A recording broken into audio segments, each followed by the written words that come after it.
How's everyone doing? Welcome to 2023's first episode of any kind with us this year.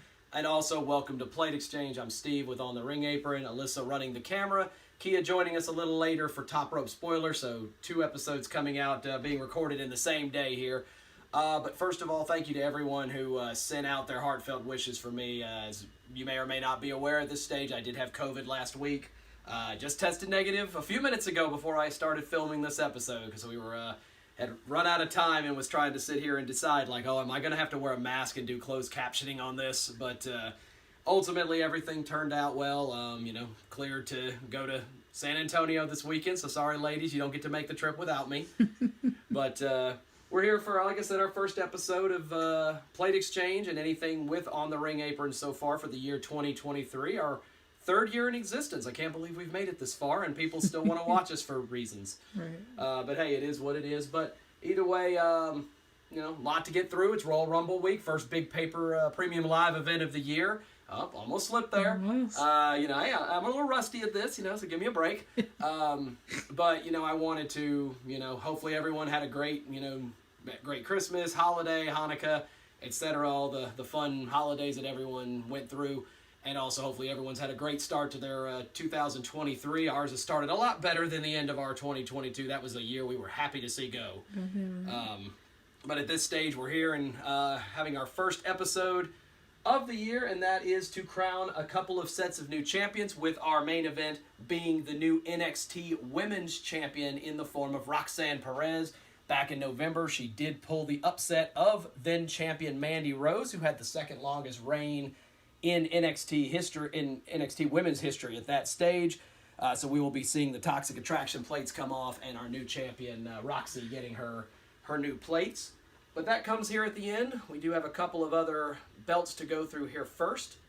So the first one I want to bring up here is actually an acknowledgement of a title change that happened shortly after our most recent episode, and that was for the WWE Women's Tag Titles, which, as of our last episode, was held by the team of Asuka and Alexa Bliss. But shortly after, at Crown Jewel, the titles were won back by the team they beat for them on Monday Night Raw, and that was Damage Control, the team of Io Sky and Dakota Kai. We did go ahead and acknowledge that their plates were done. We switched them back to our Damage Control plates. However, we have already shown the Damage Control swap over on a previous episode. If you want to check that out, go back into our YouTube. There's a bag of pretzels behind you. But if you do want to see these go on here, that's the, you can go back and check that out at any time. They have been the champions up till now. This episode's being recorded on Monday of Royal Rumble week. Raw 30 coming up later tonight, so I'm looking forward to that. But we did want to make sure that acknowledgement was made that, of course, we had that title change. It also tells you how long it's been since I've been here at this table to record things. So definitely running behind, but we're going to use today to get caught up. So our first of what's going to end up being 4 championship titles to change hands since our last episode will be the NXT Tag Team Champions. And I will believe by most people's standards that this one was quite the surprise, considering that the new champions, the New Day, ultimately kind of came out of nowhere and ultimately goaded the incumbent champions Pretty Deadly into a title match, and then at Deadline managed to get the job done. We were there in person to see it happen. The infamous twerk-off, which had Alyssa in stitches. Crying. So she thoroughly enjoyed that, I would think. But we do have those plates in hand here. So there you can see the previous Pretty Deadly plates. They actually had a newer version that came out that we never were able to get a hold of.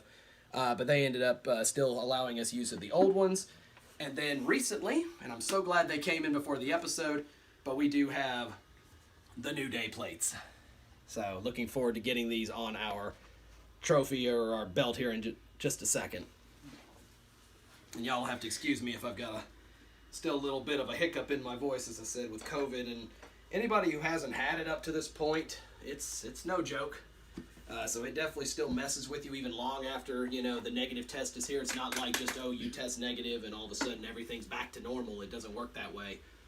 So I can tell I've still got a little ways to go in terms of being back to 100%. But we're not here to talk about that, not here to get sympathy or anything on that front. So let's discuss this title change that happened at Deadline. Alyssa, we were there in the NXT Performance Center. One of the last live events to actually be held there before they switch out to going back on the tour for live premium live events, and we'll actually be at Vengeance Day in a couple of weeks in Charlotte for Vengeance Day. Mm-hmm. But what do you think about the swerve here of putting the title on the New Day as well as the direction they've taken it up till now? I never had a doubt. We'll go ahead and start with that. Never a doubt. Never a doubt. I'm pretty sure it was New Day across the board when we made our picks. It was New Day across the board. Never had a doubt in them at all. I thoroughly enjoyed that match. Had me dying laughing, to say the least. It was between the twerk off and then Pretty Deadly bringing the belt in, and then them throwing it at each other, and then Kofi throwing it at the floor and being like, it was wonderful. Probably one of my favorite matches of that night. And I've enjoyed every bit of them defending too. So that is the one thing you can say about the New Day is that they are definitely fighting champions, even when they were heels going back to the very beginning. They definitely are fighting champions. They'll take on anyone, everyone. They've wasted no time coming down to NXT and saying the exact same thing. Apologize for the little clip in there. It's amazing. I get well, and Alyssa starts hacking. It happens. I've been over here and had to go grab water in the middle of the show as I hack up half a lung. So it is what it is. But finishing up my thought here. Blaken and Dafe, I think, had a shot at it. Shot at the New Day, and now you've got Gallus stepping in as well. So at Vengeance Day right now, they're scheduled to defend against both the Pretty Deadly and Gallus in a triple threat. Seems like a fitting place for it to drop, for the New Day to drop it off. But you've got some extra eyes on NXT for the time being, and with that, the New Day, of course, record-setting title run for Kofi Kingston. That's now 15 championship tag team reigns for him, splitting over 7 different partners. So that's definitely something that he has proudly accomplished. And if you haven't had a chance, because anybody watching this will be watching it the day after it came out, but there's a really cool picture of the New Day out in Australia, and Big E's with them. So it was thrilling. They're holding the tag titles. That's how you know that it's updated. He looks happy. He looks healthy. I know he's still a long way from coming back. A lot of work still to be done, but to see him out and about with his New Day brothers, that warms your heart. So, big love to the New Day as always. Big E, keep getting well. We hope to see you back real soon, but more importantly, hopefully you're taking care of yourself, because I know you watch our show, so we are very appreciative. So that takes care of the New Day. Let's move on to our next set of plates here, and that is going to be for the United States Championship. I didn't remember what order I put them in. This thing's been ready for about a week and a half now. I thought we were going to be doing the show far sooner. But we do move on to the United States title, which as of Survivor Series War Games, an event we also were at, it has gone back into a set of familiar hands, as the incumbent champion at the time was Seth freaking Rollins. But ultimately he would drop the title in a triple threat match and would fall to the new champion, and I guess once again champion, Austin Theory. But at this point, I think we now have a new, revamped Austin Theory, to say the least. He's got the facial hair. He's got the abs. The ladies in our house are all about it up to this stage. So I don't think this is the same Theory that won the U.S. title going back about 6 months ago. I think they're a lot happier with this one. Obviously, a huge title defense for Theory tonight, so it's kind of odd because at the time that this airs, technically he could have lost the title. We don't know what's going to happen tonight because he's supposed to face the almighty Bobby Lashley, another former United States champion, for the title tonight at Raw 30. So we'll have to see if I'm kind of wasting my time a little bit here. But Alyssa, your thoughts on this what has kind of become like a triangle matchup for the title with Rollins, Lashley, and Theory, with right now Theory holding the upper hand? I think I've expressed it multiple times. I've enjoyed Theory's evolution. If Alyssa gonna call out one thing, she's gonna call that personal growth, okay? Or True. She lack thereof. does. Like with Braun, you know. So I feel like it's kind of rewarding on his part, you know? Sitting over there going from being Vince's baby boy to, you know, getting caught up by the tribal chief. Like, oh, daddy's not here anymore. To seeing him hit rock bottom, you know, going toe-to-toe with Seth, and seeing him, you know, kind of find himself again and, you know, defend and handle his business. And then that's one thing, you know, I would agree with that. And I think a lot of people are finding ways, whether you like the guy or don't like the guy, I think it is impossible to ignore how much he's, you know, done, you know, in the last calendar year. He was our most improved OTRA award winner this last year, and I felt very well deserved, and he beat out a number of great candidates in order to get it. Other shows, I mean, WWE itself, as well as Pro Wrestling Illustrated, also agreed with us as well as he being the most improved. And also, I feel like when it comes to who has the most ceiling still above them, I easily think he's the highest. If he's not, he's easily in the top 2 or 3, and definitely the highest among anyone not in NXT at the moment. This guy has, you know, future world champion written all over him. It's just a matter of when, and they've done a wonderful job of using the storylines that have been put in front of him, you know, winning the United States Championship as the youngest person ever to do it, you know, setting him up to ultimately, you know, win the United States Championship, lose it, win Money in the Bank, lose that, and take that hard free fall, like you said. But then he has evolved back, and now at this point is a guy who is taking, you know, no prisoners, and is, you know, I mean, if he's going to go down, he's going to go down with his mouth running.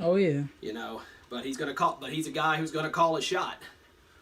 And, you know, and so far he's been calling his shot and backing it up for the most part. And so I think a ton of people have gotten behind it. Of course, the big ideal right now is, of course, you know, his match with Lashley tonight. So as I said, by the time this airs, all this information could potentially be outdated. So I guess we'll find out here at the same time as everyone else. But also at the same time, you know, when you also look at, you know, how he's doing, and also what his future holds, because right now the expectation is that he is heading, right now, looks like he is lined up for a match at WrestleMania against John Cena. So, you know, we've seen their backstage segments. Cena found him on one of his worst days when he was on Raw. But Theory, of course, still cocky, still running his mouth. But now he has a little bit of the accolades to back it up. And if there's been one person that Theory's been consistently compared to at such a young age, it has been a younger John Cena. Which, I mean, let's call it what it is. Those are some humongous pair of sneakers to have to fit. So, you know, we'll see if Theory's able to live up to the hype. But for now, he is holding the United States title, and the plates are back on this very heavy belt. I forgot how heavy this thing is. To reflect that, and we will see if that run is still valid when this episode airs here. You know, because as I said, this will go live on the Tuesday following Raw 30. So we will find out here in a little while if that's still going to be the case, or if we're going to be going and finding Bobby's plates again. Oh, goodness. So, you know, that's 2. We're halfway there. Hopefully everyone's enjoying themselves so far. I know I kind of have to ramble a little, but I got to find something to talk about. Our 3rd belt, and now we move into a pair of women's titles to wrap up our show. The first one being the shocker on the last Smackdown of the year, and that was the swap of the Smackdown Women's Championship, which for a majority of the year was held by Ronda Rousey. But in a shocking return, immediately after Rousey successfully defended her title against Raquel Rodriguez with an injured arm, she was met up by the returning Charlotte Flair, who was able to goad Ronda into a championship match, not one to ever back down from a challenge, and against the better will and thought process of her partner Shayna Baszler, she ultimately ended up being good. So, ultimately, you see we had to clip again, so sorry about that. I was unprepared. Apparently, I was not ready for this episode as much as I thought I was. But we came in here and I opened up the box and I found the generic plates for the Smackdown title that usually go with the Smackdown Women's Championship. Of course, they had been replaced by the Ronda Rousey plates. Nice. But as we mentioned, on the final Smackdown of 2022, the returning Charlotte Flair goading her into a match and ultimately winning the championship, getting her 14th Women's Championship, which is the most of all time in terms of women's title reigns. So her plates once again return. She has been a fighting champion up to this point. She has defended in matches against Sonya Deville. You keep wondering if when Ronda's going to potentially make her return, but it does look like every indication is that Charlotte's prepared to once again rule the blue brand with her iron fist, but also, a new revamped sense of, pride in her work, and that's one thing you could say, and, this is where I kind of want to comment with her. All the other ones, it was kind of like, what do we want to talk about? But for her, I already knew exactly which direction I wanted to talk about. Okay. If only I could have remembered to grab her plates while I did it, but I We digress. digress. Is Charlotte stepped away from the business for about 7 months, and unless you've been living under a rock, you're very well aware, that even though the storyline says it was due to injury, it definitely was not. But ultimately, she got married, and she's been a person that for over a decade has essentially run the women's division in terms of being the one steadfast person. She's always there, whether you like her, don't like her, in terms of storyline. She is the consummate professional. She always shows up. She always puts on, what she feels are great matches and what most people feel are good matches. She always gets the opportunity to typically be part of the historic storylines. And now you see her coming back, and this is where I'm going to present it to you, Alyssa, in terms of, what do you feel, has been the major thing you've noticed so far with the return of Charlotte and, getting that time away? I'm gonna steal something I've heard you say 1,000 times since you've gotten back, and it's gonna be she looks refreshed. She looks like somebody who's happy and is doing what they want to do, and taking time for herself, getting rest. I haven't been watching Charlotte long, but all the time that I have watched her, she has always been front and center every step of the way. And it got to the point where when she did finally get her time to leave, even I was like, okay, where's Charlotte? I miss Charlotte. Bring Charlotte back, because it started getting to the point where I didn't like seeing SmackDown without her. So I think her coming back has been fresh, and I think you hit the nail on the head. Whether you like her or you don't like her, she's who you want to see. Right. I mean, the fact is, and yeah, it's a good combination of her last name as well as, the fact that she has also made her own destiny. She has made her own direction over the years she's been with the company. But the time away, gave an opportunity for many people to get an opportunity in the title picture that hadn't had a chance to be. Liv Morgan, obviously a humongous name. Yeah. Of course, Ronda, holding the title for, a decent portion of that time that she was away. But then you also look at people like Raquel Rodriguez, Shotzi, just to name a few, who all of a sudden got opportunities to be able to be in that SmackDown title picture that a lot of people probably felt had deserved it a lot sooner. But I think we kind of all knew the writing on the wall in that. It was ultimately going to be the queen who was going to return to be the one to dethrone Ronda. I don't think a lot of us expected it that night. I did not. Absolutely but not. Also, Charlotte knew exactly where to hit Ronda, and that is, you can goad her and get her pride and her ego to go before anything else, and goaded her into putting her title on the line, even though she clearly was exhausted. And Charlotte, hard enough to beat it 100%, let alone, after you've just wrestled a 25-minute match with Raquel Rodriguez. So, right. Hey, Charlotte did what she needed to do. She's holding the blue brand gold again. There you and go. So we'll see how the year 2023 goes, but another title reign in the historic run of Charlotte Flair. And that brings us to our final belt of the evening, as soon as my mouse can be found here. But that brings us to what we felt was the main title change of this time period, and that was the changeover of the NXT Women's Championship, which is now in the hands of Roxanne Perez. I think a lot of people might have speculated that Roxanne might have been a little too young to get the title put on her so soon. It's not, impossible for someone, that young. Paige was, in her, still in her, late teens, early 20s when she got the title put on her for the very first time. So, someone at only the age of 21 is not so much out of the ordinary that it's like, oh, it's blasphemy. But at the same time, you look at the steps she had to go through. She won the breakout tournament earlier last year, had a title shot against Mandy Rose. A lot of people felt she had Rose beat. Oh, absolutely. Of course, the turn of Cora Jade kind of derailed that for a little while. They built her up, and ultimately she wins Deadline, gets herself another title match, and this time ends the record-breaking run of Mandy Rose. Big shout-out to Mandy, a former follower of ours, because she, was definitely doubted when she was NXT Women's Champion, but ultimately came through in terms of, doing fantastic work and really rebuilding her brand in what a lot of people I think thought was a send-off or was a, kind of a downgrade back to NXT. She made the most of it, and, and more power to her. Obviously, anyone not living under a rock knows what, Mandy's doing these days. We're not here to talk about that or judge or, make any comments towards that. We're here to talk about what's happening on the brand.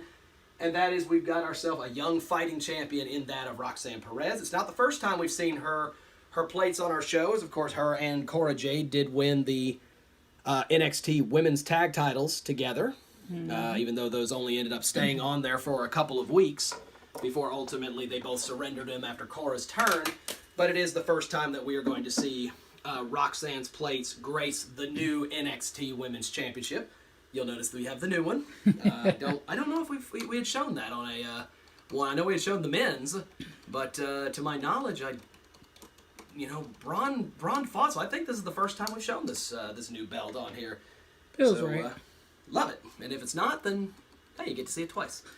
But let's go to here. You've got a chance to go to a couple of shows and got an opportunity to see Roxanne Perez wrestle live when she did win Iron Survivor, and now holding the gold and has a tall task in front of her. She faces both members of Toxic Attraction here in 2 weeks at Vengeance Day. Your thoughts on Roxanne, what she's done so far, and where you think it's heading? I think we all know I like Roxanne. Roxanne was one of the people. Like? She's wonderful. Exactly. I feel like she's done great. We've seen her defend. Well, not technically defend this belt once, but we've seen her in competition once when she tag teamed. She teamed with Lyra. Yes. Lyra Valkyria on NXT last week. Yes, and she brought a lot of energy. Again, I think that's why I liked her and Cora. They brought like a nice energy back into NXT because, I'm not gonna lie, they were the reasons why I started watching again, because it's like they're young like me. So it's like, I was like, ooh. And then you saw their friendship and all that. So I was like, I like this. But I was super happy to see her take, not Mandy Rose out, but see her get her chance, get her first opportunity. Well, not first opportunity either, but you know what I'm saying. Right. And and there are a lot of people online who are questioning if Roxanne was the right person to take the title off of Mandy. Was it she happens to be the person that was blessed with circumstance because she happened to be the number one contender at the time that Mandy made the decision she made. So you almost wonder if NXT maybe was handcuffed a little to have to put it on Roxanne so early. But the fact is, you have come in and have done what needed to be done. You're obviously extremely popular amongst the NXT universe. Oh, yeah. And probably still with an opportunity to still, despite the fact that you've held both sets of women's gold already, you have an opportunity to be able to kind of still set your path, because I still think she's, still a little ways from a couple of years away from being on NXT. Don't be shocked if we don't see her see a surprise entrant in the Rumble this upcoming Saturday. If we do see Roxanne, it's not unheard of for the women's and men's champions to participate in that match. But I think we could realistically say if Roxanne's in, I don't think she wins. I'm not going to sit here and say it's impossible, but let's just say you can win a lot of money in Vegas if you're willing to bet on her and somehow it manages to happen. Right. But, sometimes, circumstance, there's an old saying, sometimes it's better to be lucky than good. Right. And in this case, it might be a situation where Roxanne just happened to be in the right place in storyline at the right time, and as a result, she benefited of, not only all of the hard work she's put in, but also the decision made by Mandy and by the NXT higher-ups. Let that be what it is. Again, we're not here to discuss what they're doing backstage. We're only here to discuss what is happening in the ring, and that is at the current moment, the NXT Women's Championship is held by Roxanne Perez. How long she'll hold it, I don't know. She defends in 2 weeks at Vengeance Day against both members of Toxic Attraction, Gigi Dolan and JC Jane. They've obviously have set out to get, they call it the Toxic Attraction Revenge Tour, to kind of, get things back for Mandy and make things right. They already have elected that they don't want that to be a triple threat. They want it to be a handicap match where both of them would share the title if they manage to beat Roxanne. We all know how those kind of matches kind of turn out. They typically, they turn on each other at some point. But it is what it is, and Roxanne's going to go down swinging if she's going to go down. So, congratulations to her. She's, always got that very bright smile on her face at all times. You've never once seen her in a bad mood or in anything in front, at least not in front of the universe anyway. So, hopefully this is one that can continue on for a while, because I think she's an extremely popular choice and one that's well liked amongst the NXT universe. But with that, we bring it into our plate exchange. I hope you enjoyed it. Sorry for the couple of snits here and there. One her fault, one mine. Sorry. Well, I had to serve my turn too. I wasn't prepared. But either way, more title changes to come, as we're now only 5 days away from starting the road to WrestleMania. We start sign pointing again and everything else. Lots of pyro for you, Alyssa. Yay. But we'll ultimately have ourselves a good time and have fun on the way. Be watching out for us in San Antonio if you're going to the event. Watch out for the Mania Club jerseys. We'll we don't bite. Feel free to come up and say hi. And as I said, I'm COVID negative now, so I'm safe to come say hi. You don't have to go ooh and jump underneath a chair or something. Oh my God. Or come hit me with the chair or whatever. Oh God. But either way, we're gonna have a good time, and everyone, I'm ready to get back into it, because that's a really long lull between the last event, because you figure you got to go back to War Games for the last main roster one, and then Deadline was only 2 weeks after that. That's a long time to wait for a premium live event. So, it's nice to kind of get back into the swing of things with live events starting up again. So, we look forward to it. But this was Steve with On the Ring Apron. Hope you guys enjoyed Plate Exchange. All our new champions, Austin Theory, The New Day, Roxanne Perez, Charlotte Flair. And I guess Damage Control too. And we acknowledged them in a previous episode. Congrats to them as well, and possibly some new champions. I guess tentative congrats to Bobby Lashley if he won yesterday, because you're seeing this on Tuesday. So I guess we'll find out. But either way, y'all be safe out there. Like I said, all the stuff going out there's no joke. If you're going to San Antonio like us, travel well. We'll catch you on the flip side. See ya. Bye.